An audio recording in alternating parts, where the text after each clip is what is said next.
నమస్తే ప్రేక్షక దేవుళ్ళందరికీ నా హృదయపూర్వక నమస్కారాలు. ఒక గొప్ప మనిషిని మీకు పరిచయం చేయబోతున్నాం. ఆయన గొప్ప మనిషి అంటే నేను 6 అడుగులు ఉంటాడు అనుకుంటాను. సాధారణమైన మనిషి, సాధారణ మనిషి ఉంది.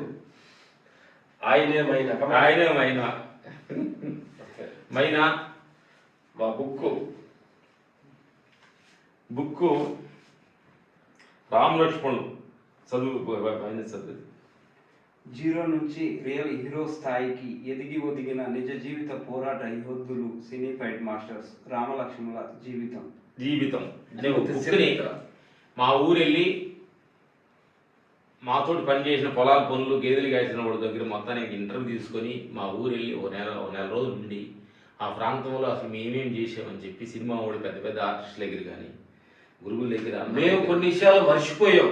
ఎప్పుడు మేము చిన్నప్పుడు విషయాలన్నీ కూడా ఆ విషయాల్లో కూడా మాకు గుర్తున్న విషయాలు కూడా ఆయన కొంతమంది అడిగి తెలుసుకొని, అంటే మా జీవితం గురించి మేమంత అల్లస్ వెనక్కర్లేదు కానీ మా గురించి అంత డెప్త్కి వెళ్ళి అండర్ గ్రౌండ్లో నుంచి మంచి మంచి అద్భుత జనానికి ఇంట్రెస్ట్ ఉండే విషయాలని పొందుపరిచేది ఈ బుక్ రాశాడు. ఇదే ధ్యానమాసకరానికి వచ్చినప్పుడు 2-3 సంవత్సరాల ముందు వచ్చినప్పుడు పిల్లడు మా అమ్మడు ఫాలో అయ్యి వస్తున్నాడు. ఎవరు ఏంటి అన్న సార్ మీ చరిత్ర రాస్తానన్నాడు. మా చరిత్ర రాయడానికి ఏముందయ్యా మేము అన్నాము.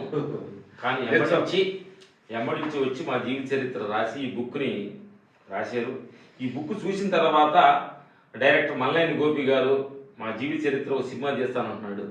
ఆ తర్వాత కమల్ హాసన్ కూతురు శృతి హాసన్ కూడా ఈ చరిత్ర ఒక చిన్న సినిమా లాంటిది ఏదో చేస్తాను, యాడ్ ఫిల్మ్ చేస్తానని చెప్పి ఆవిడ కూడా అన్నది. మైనా కూడా ఎవరు పొడి ఉన్నట్టు చేస్తాను. ప్రిపేర్ అయిపోయాడు. దానికి డైరెక్షన్ ఓకే డైరెక్షన్ మరి మైనా డైరెక్షన్ ఎవరు అనేది ఊర్లో చేసిన పనుల కాడ నుంచి బండలేపులు ఆ విషయాల కాడ నుంచి ఊర్లో కరసాలు చేసిన కాడ నుంచి ఇప్పుడు ఒకటికి మా జీవితం ఎలా కొనసాగింది, ఎన్ని కష్టపడ్డాము, ఎన్ని ఒడిదుడుకులు, ఎన్ని అపజయాలు, దాపరికం లేకుండా మీతోటి ఉండట్టుగా మాట్లాడటమే ఈ ఆత్మ పైన ఏంటంటే ఏమి లేదు. ఉండట్టుగా మాట్లాడటం, చూసినట్టుగా చెప్పటం, ఎన్నదిన్నట్టుగా చెప్పటం, జరిగినట్టుగా మనం ఉండమైన సత్యాన్ని తెలుసుకున్నాము. ఈ విషయాన్ని ఈ ద్వారా మీకు సినిమా ద్వారా వచ్చింది అనుకుంటున్నాం. థ్యాంక్ యూ మైనా. కారణం మైనా థ్యాంక్ యూ.